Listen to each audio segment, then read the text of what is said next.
რუსულში შროების საბჭო მოსკოვისთვის სანქციების გამკაცრებას არ გამორიცხავენ ბრუსელში, სადაც უკრაინის საკითხზე საგანგებო მინისტერიალი 29 იანვარს ჩაინიშნა. მარიუპოლზე თავდასხმა სიტუაციას რადიკალურად ცვლის, რაც რეაგირებას მოითხოვს. სანქციები არ არის ჩვენი იდეა ფიქსი. ჩვენი მიზანია საომარი მოქმედებები დასრულდეს. დიდი დრო არ სჭირდება მინსკის და ბერლინის შეთანხმებების აღსრულებას. ეს დაუყოვნებლივ უნდა მოხდეს. რუსეთს უკრაინაში სიტუაციის ესკალაციისგან თავის შეკავებისკენ სატელეფონო საუბრისას ანგელა მერკელმაც მოუწოდა. გაცილებით მკაცრი იყო შეფასებისას ბარაკ ობამა, რომელმაც რუსეთზე ზეწოლის გაძლიერების პირობა დადო. რუსეთთან სამხედრო კონფლიქტში ჩართვა არაეფექტური იქნება, ამიტომ ჩვენ შეგვიძლია უკრაინას ტერიტორიული მთლიანობის შენარჩუნებაში მოსკოვზე ეკონომიკური ზეწოლით დავეხმაროთ. თუ ბატონი პუტინი შეპყრობილი არაა სამხედრო კონფლიქტში მონაწილეობით, მაშინ უნდა ესმოდეს. ეს კონფლიქტი როგორც უკრაინელ ხალხს, ისე რუსეთის მოსახლეობას აზიანებს. როცა ობამა უკრაინის მხარდაჭერას ინდოეთიდან ცდილობდა, მისი რეზიდენციის წინ ვაშინგტონში უკრაინის მხარდამჭერი აქცია მოეწყო.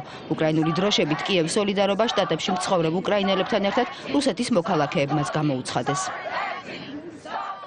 კიდევ რა ხდებოდა დღეს მნიშვნელოვანი მსოფლიოში, გაიგეთ უცხოეთის ახალი ამბების ქრონიკიდან. აღმოსავლეთ უკრაინაში სიტუაციის ესკალაციის ფონზე რუსეთი ანექსირებულ ყირიმთან ეკონომიკურ კავშირებს ამყარებს. მოსკოვში სუპერმარკეტების ქსელი გაიხსნა, რომლებიც ყირიმიდან ჩატანილი ზღვის პროდუქტებით, ღვინითა და ბოსტნეულით მარაგდება. დონალდ ტრამპი 2016 წლის საპრეზიდენტო არჩევნებში მონაწილეობას აპირებს. ბიზნესმენი მიიჩნევს, რომ მხოლოდ მას შეუძლია შტატებს ძველი დიდება დაუბრუნოს. ბარაკ ობამა ისევ ბლოგერების კრიტიკის ობიექტი გახდა. შტატების პრეზიდენტი ინდოეთის ეროვნული დღის აღლუმზე საღეჯ რეზინს ღეჭავდა. ანგლიკანურ ეკლესიაში დღეს პირველ ქალ ეპისკოპოსს აკურთხებენ. 48 წლის ლიბი ლეინი მანჩესტერის ეკლესიას ჩაუდგება სათავეში. ჰილარი კლინტონმა ვლადიმერ პუტინის პაროდია განასახიერა. კლინტონის შარში პუტინი თავისივე თავს ეკითხება, სურს თუ არა პრეზიდენტობა და დასტურის შემდეგ თავისივე იდეას იწონებს. 69 წლის ასაკში ბერძენი მომღერალი დემის რუსო გარდაიცვალა. სიკვდილის მიზეზი არ ხმაურდება. რეკლამის შემდეგ სპორტისა და კულტურის სიახლეებით დაგიბრუნდებით. დონატელა ვერსაჩეს ქართველი რჩეული. ალბათ ვიქტორიას სიკრეტის ჩვენებაზე მოხდება. 16 წლის მოდელი მსოფლიო მოდის სამყაროში.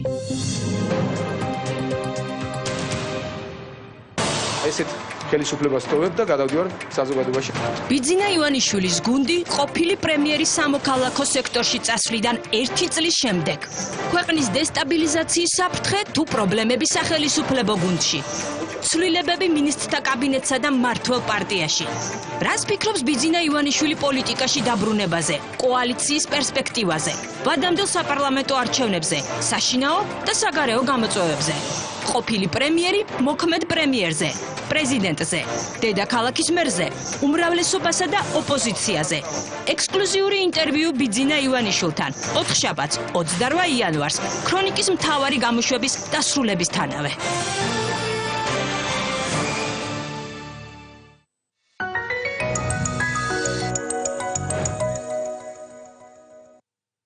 ნოუთბუქი, Asus-ი, ფასი 799 ლარი. ნუ გადაიხდი ზედმეტს. ტექნობუმი. ის იქცა კლასიკად გამოჩენისთანავე. და მან საშუალება მისცა მილიონობით მამაკაცს თავიდან აეცილებინათ ერთჯერადი სამართებლით გამოწვეული გაღიზიანება. როგორ გავაუმჯობესოთ კლასიკა, დავამატოთ დაპირება, არავით არის სიძითლე. მაქსამის ახალი დიზაინი, რომელიც ამცირებს ზეწოლას, გვაძლევს სამპირობის დადების შესაძლებლობას და მილიონობით მამაკაცის ნდობა ადასტურებს, რომ ჩვენ შეგვიძლია მისი შესრულება. ახალი დიზაინის ჟილეტ მაქსამი, არავით არის სიძითლე. Vivus-G იცის როგორ შეგიქმნათ კომფორტი. ჩატარებული კვლევის თანახმად, Vivus-G ნომერ პირველი კომპანია ონლაინ სესხებში. Vivus-G ფული თანამედროვე ხალხისთვის. ეს მიწის რა არ არის? მამიკოს ახველებს. რამდენიმე დღეა ასე იტანჯება. სულ ახველებს და ვერ ამოახველა. მოზრდილ ადამიანს ძველი ხველისას ეფექტური საშუალება სჭირდება. ფლავამედის შუშხუნა ტაბლეტები ორმაგი მოქმედებით ათხიერებს ნახველს და ხელს უწყობს მის გამოდევნას. ახლა მამიკო უკეთ გრძნობს თავს და აღარც მიწა იძვრის. ფლავამედი დაამარცხე ხველა. გამოყენებისას გაეცანით ინსტრუქციას. გვერდითი მოვლენების შესახებ დეტალური ინფორმაციისთვის მიმართეთ ექიმს.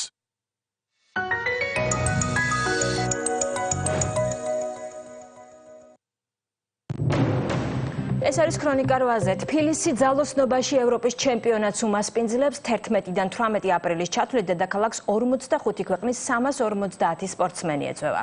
ღონისძიებას პირდაპირ ეთერში ევროსპორტი გააშუქებს, რომელიც მსოფლიოს 54 ქვეყანაში მაუწყებლობს. დღეს სპორტისა და ახალგაზრდობის საქმეთა სამინისტროში პრესკონფერენცია გაიმართა, სადაც მოახლოებულ ევროპის ჩემპიონატის შესახებ ისაუბრეს. 8 დღის განმავლობაში უწყვეტლივ ყოველ დღე 4 საათი დღეში ევროსპორტზე გადაიცემა პირდაპირ ეთერში აღნიშნული ჩემპიონატი და ძალიან მნიშვნელოვანია ჩვენ ჩავატაროთ ეს ჩემპიონატი როგორც ჩვევია მაღალ დონეზე. აქტიურად ყველა მიმართულებით მოგვარებულია საკითხები, ტელევიზია, ინვენტარიზაცია, საორგანიზაციო ევროპის ჩემპიონატი, დარჩა ბიუჯეტი, ხლად მზადყოფნაში ვართ, რომ უმასპინძლოთ ევროპის ჩემპიონატს უმაღლეს დონეზე. საქართველოს 17 წლამდელთა ნაკრებმა მინსკში განვითარების თასზე მე-5 ადგილი დაიკავა. ბოლო შეხვედრაში გოჩატყებუჩალოს გუნდმა იაპონიასთან 0-2 დათმო.